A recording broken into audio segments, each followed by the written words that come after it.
because Joseph Newman, this story is fascinating because he had a tiny, you know what 17 watts, a 20-watt light bulb? It was putting out 200 watts. So there you have something that's, what is that?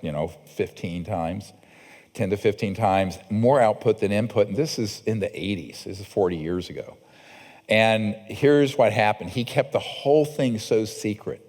He was going through a patenting process, but even the patent application left out a lot of the secret sauce. Most of these inventors do this. Fatal mistake.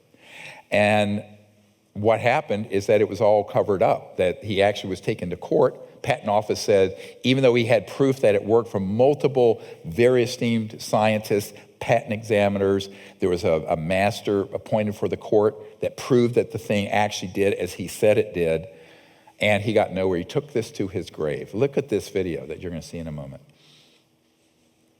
Mr. Newman has been fighting for a patent for years. Many, therefore, considered it ironic when a federal judge appointed the former head of the patent office, William Schuyler, to decide if Newman's device did or did not work. Mr. Schuyler, who is also considered to be an expert on electrical engineering, didn't take long to make his decision. In a report of the special master, Mr. Schuyler states, evidence before the court is overwhelming that Newman has built and tested a prototype of his invention in which the output energy exceeds the external input energy. Therefore, there is no contradictory factual evidence. For the layman, that means the machine works. The expert then goes on to say, the Patent Office finding that such a machine is impossible is clearly erroneous. Mr. Schuyler also found that the Patent Office intentionally did not consider the formalities of Mr. Newman's application for a patent.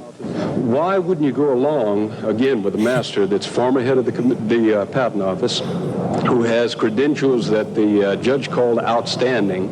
Why wouldn't you go along with the man that you recommended in granting a patent? You ask mean questions, don't you? I think you'd have to address that question to our present commissioner. Are you acting on his orders? You might say that, yes. There you go.